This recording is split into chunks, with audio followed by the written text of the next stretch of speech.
I mean, he was 3 in college. He was 30 in the NFL.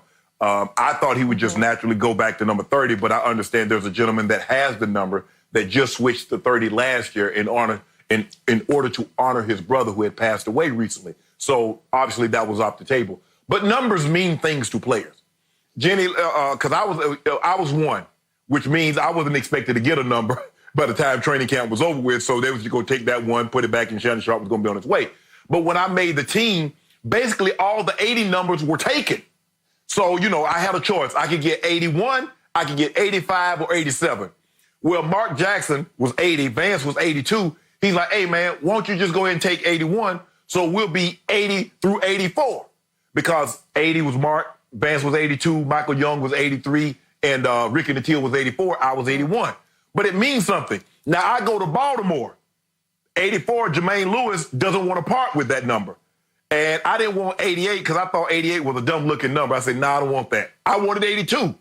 So you know what I did? I said, Freaky Frank, that's what we call it, Freaky Frank Wainwright. I want the number. He's like, okay. I said, I'll buy you. He's a fisherman. I bought him a bass boat. I got the number. So the numbers mean something. I understand that, Skip, I wanted 82. I wanted an even number. I didn't want 88, and I didn't want no odd number because it looks ridiculous. And so I partied with that number. But it's not like Atlanta, Skip. Atlanta, look, I grew up in Georgia all my life. It's not like they got a storied history like the Steelers or the Bears or the Packers or, something like that. I mean, for the most part, they got a few good players, but I guess from what I was reading, Skip, they haven't retired anyone's number. So probably, some of the most famous players in Falcons history, not a whole lot of people know if you don't follow the NFL. Tommy Nobis, he was the first, overall pick, Skip, if I'm not mistaken, in 66. Bartkowski, Billy White, Hughes Johnson. And on defensive side, I think Claude Humphrey plays there, Deion and Jesse Tuggle. But when you think of 21, Skip, and you Atlanta, it's time. They still wear those 21 jerseys. Time hadn't played there in over 2 decades. But when you go to Atlanta and you see someone in a 21 Falcons jersey, they think time. D'Angelo Hall has had that number. I think, if I'm not mistaken, Marcus Trufant had that number. But it's time. But I guess Gurley says, hey, I'm going to make it even more famous. I rubbed it in because I know time watching. He about to make 21 more famous than the original 21. That's what's about to happen. Run that thing, TG.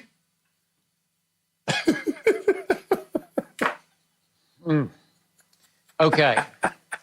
I'm going to rise above this, and I'm going to ask the question that needs to be asked. And I get it that you grew up in Georgia and you still have a home in the Atlanta area. I cannot fathom, I cannot understand or comprehend how the Falcons couldn't have at least retired just one number in their history, because it's the number, as you point out. You have to retire 21. This is Deion Sanders. He was early on Neon Deion, and then he became Prime Time. There's never been anything in the history of this league like Deion Sanders. He is by far the greatest cornerback who ever stepped on a football field.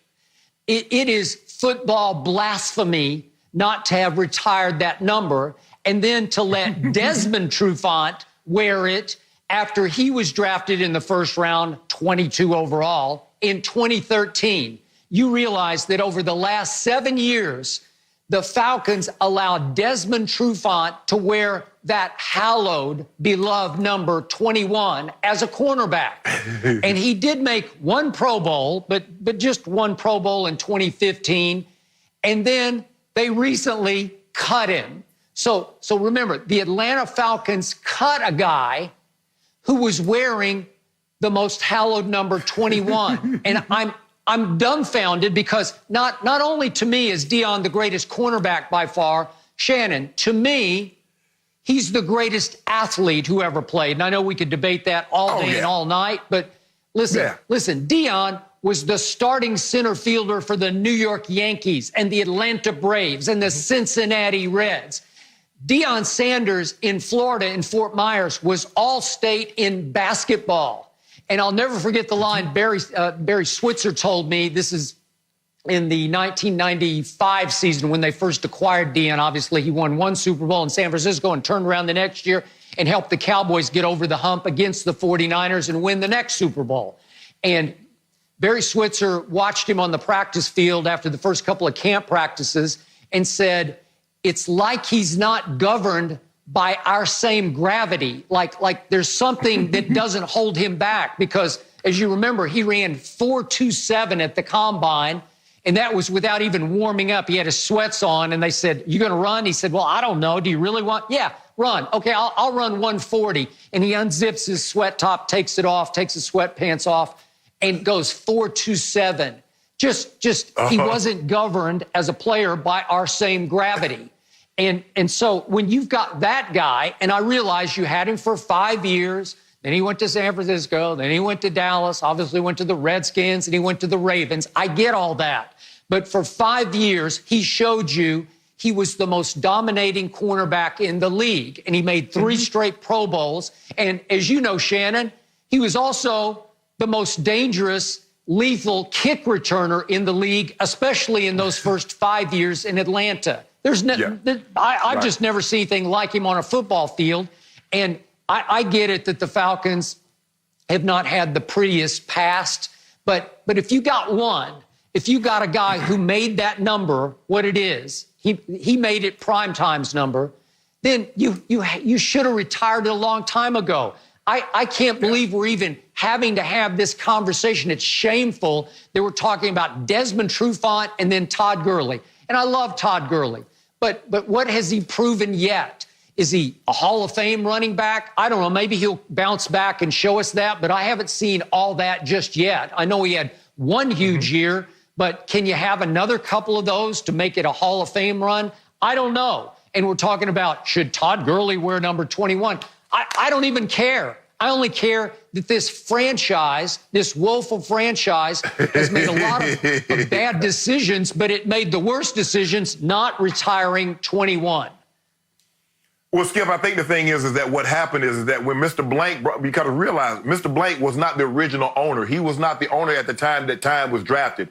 And so I think, if I'm not mistaken, I think it was Rankin Smith owned the team then, and he ended up buying it from him. And so, Skip, for me, a lot of that has to do with like the ownership at the time.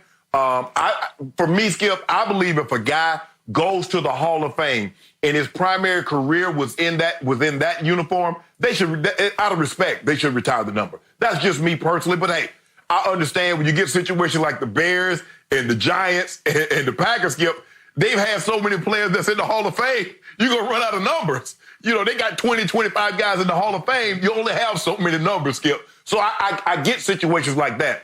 But I don't think the Falcons are going to have to worry about that problem. I don't think they're going to have to worry about, well, we can't retire this number because we're about to run out of numbers like some of these other storied franchises. Because you got to realize, Skip, the Giants have been playing since the 20s, the Steelers since the 30s, and some of these teams, the Packers, their original team, the Acme Packers. So they go back. And so you can understand when they win 5, 6, 7 championships before it became the Super Bowl. So you can understand they've had a lot of great players that's in the Pro Football Hall of Fame.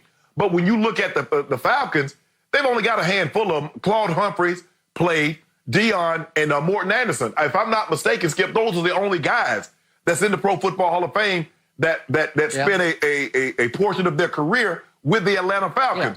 Yeah.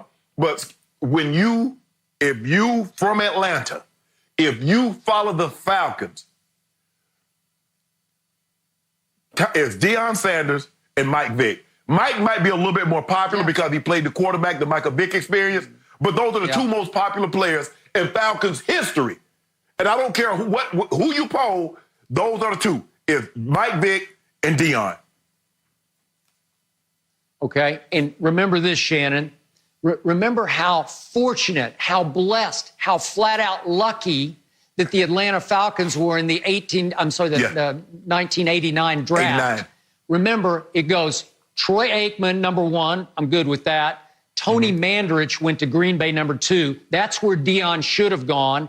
You could argue I would have taken him if I were Detroit over Barry Sanders, and I definitely would have taken him, as great as Derek Thomas ended up being. I would have taken Deion Sanders over Derek Thomas to Kansas City at 4. but they were very blessed that he fell to 5 in the 89 draft. Right. So, but Skip, come on, you got to be thankful for what he brought to you.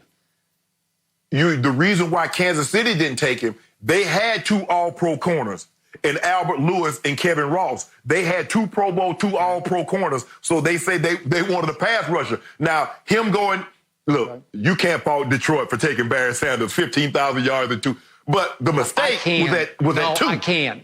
I'm sorry. Yeah. But Skip, the mistake, because if you look at it, Skip, everybody in the top 5 made the Hall of Fame with the exception of Tony Mandrich. So everybody got their pick right. He was very, I mean, look, it's hard to argue that draft. I think time could, if Barry theoretically, Skip, should have went to Green Bay. And then, okay, if you want to rearrange it, because there's no way I'm taking an offensive lineman over Barry Sanders. Because the offensive lineman can't put points on the board. That guy's going to put points on the board. He's going to put butts in the seat, Skip, because they want to see what he's going to do. Nobody's going to watch. Man, I can't wait to see Tony Mandrich pancake somebody.